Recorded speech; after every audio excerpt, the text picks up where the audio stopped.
Welcome back friends. In this video we'll discuss passive voice of infinitives. Infinitives आपको पता होगा, जब to के बाद वर्ब का फर्स्ट फॉर्म यूज़ होता है तो उसको हम इन्फिनेटिव बोलते हैं, है ना। और 2v1 जो होता है 2 + v1 फुल इन्फिनेटिव कहलाता है। तो इस फुल इन्फिनेटिव को वॉइस हम कैसे चेंज करेंगे ये इस वीडियो में हम देखेंगे।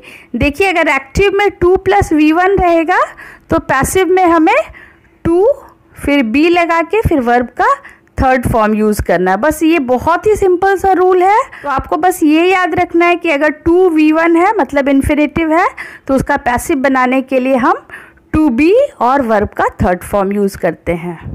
देखिए फर्स्ट टाइप का एग्जाम्पल, जब एक्टिव में सब्जेक्ट के साथ हैज़, हैव, हैड लगा हो, फिर नाउन, फिर इन्फिनेटिव हो, तब पैसिव कैसे बनाएंगे।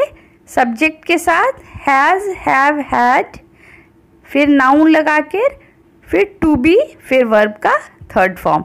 मतलब आप देखेंगे कि अगर लास्ट में सेंटेंस के इन्फिनेटिव लगा हो तो हम बस लास्ट में इन्फिनेटिव को टू बी और वी का थर्ड फॉर्म, वर्ब का थर्ड फॉर्म लगाकर चेंज कर देंगे।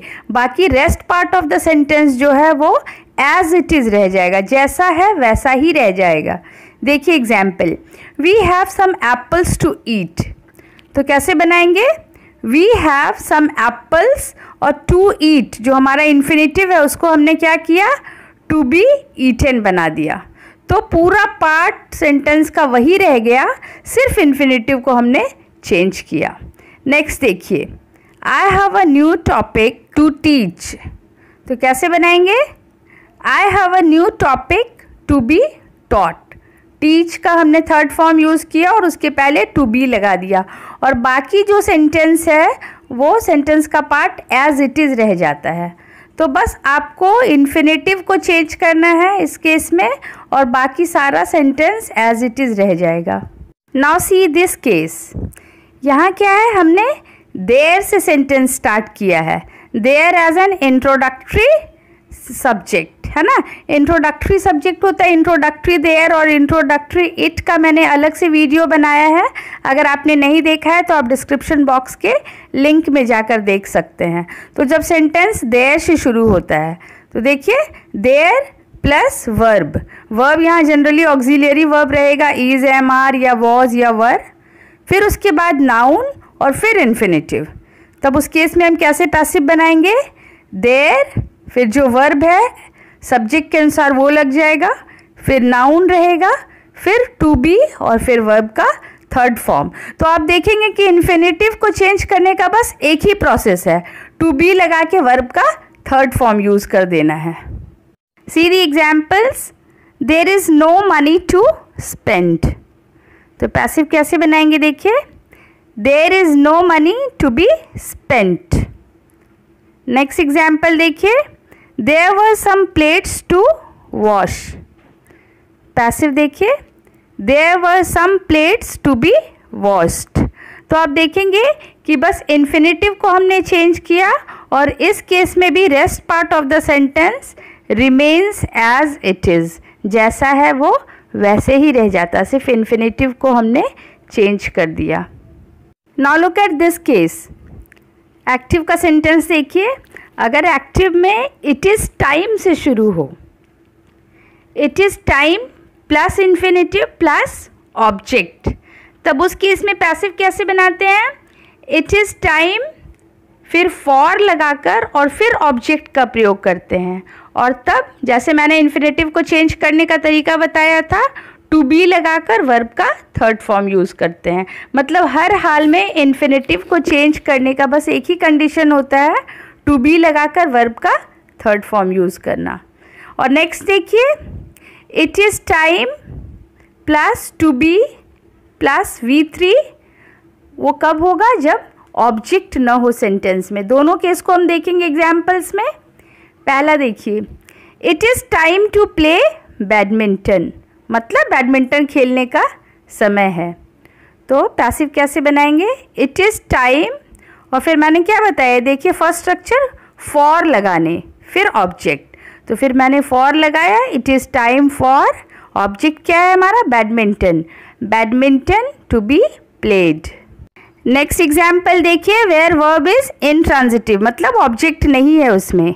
देखिए, it is time to sleep, मतलब यह सोने का समय है, तो कैसे बनाएंगे, it is time to be slept, मतलब इन्फिनेटिव को हमने टू बी और वर्ब का थर्ड फॉर्म लगाकर चेंज कर लिया, बाकी rest part of the sentence जो है वो एज इट इज़ रह गया।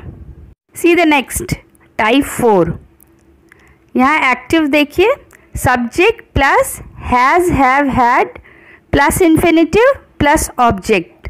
जब सब्जेक्ट के साथ हैज़, हैव, हैड लगा हो, फिर इन्फिनेटिव और फिर ऑब्जेक्ट हो, तो पैसिव कैसे बनाएंगे, नॉर्मल रूल फॉलो करेंगे, सब्जेक्ट की जगह ऑब्जेक्ट और ऑब्जेक्ट की जगह सब्जेक्ट, फिर हैज़, हैव, हैड लगाकर और इन्फिनेटिव को जैसे चेंज करते हैं, कैसे करते हैं बताइए, टू बी और वर्ब का थर्ड फॉर्म लगाते हैं, फिर बाई लगा के सब्जेक्ट लिख देते हैं। देखिए examples, I have to write a letter, मतलब मुझे एक पत्र लिखना है, तो कैसे बनाएंगे पैसिव, अ लेटर को बिगिनिंग में ले आएंगे, a letter has to be written by me, I जो सब्जेक्ट में था वो ऑब्जेक्ट फॉर्म में आकर मी हो गया।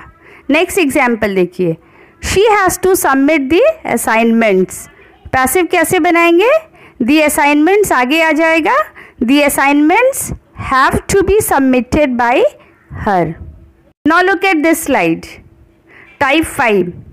एक्टिव का सेंटेंस देखिए, सब्जेक्ट के साथ अगर is, am, are, was, were लगा हो, फिर इन्फिनेटिव हो और फिर ऑब्जेक्ट हो, तो उस केस में कैसे बनाएंगे हम पैसिव। देखिए, सब्जेक्ट की जगह ऑब्जेक्ट को ले आएंगे और ऑब्जेक्ट की जगह सब्जेक्ट को, जो जनरल रूल होता है, फिर इज, एम, आर, वॉज, वर लगाएंगे, फिर इन्फिनेटिव टू और V1 को कैसे चेंज करते हैं, टू बी और वर्ब का थर्ड फॉर्म लगाकर, सेम रूल फॉलो होगा। एग्जाम्पल्स देखिए, he is to donate blood, मतलब वह रक्तदान करने को है या रक्तदान करने वाला है, तो कैसे बनाएंगे, blood is to be donated by him. Next sentence देखिए, I am to finish this project, passive देखिए इसका, दिस प्रोजेक्ट ऑब्जेक्ट है जो सब्जेक्ट के पोजीशन में आ जाएगा, दिस प्रोजेक्ट सिंगुलर है इसलिए इज लगेगा, is to be finished by me. तो इस तरह हम देखेंगे कि इन्फिनेटिव जो 2 + V1 होता है उसको हम चेंज करते हैं टू बी प्लस वर्ब का थर्ड फॉर्म, और इस तरह से हम इन्फिनेटिव्स का पैसिव वॉइस बनाते हैं।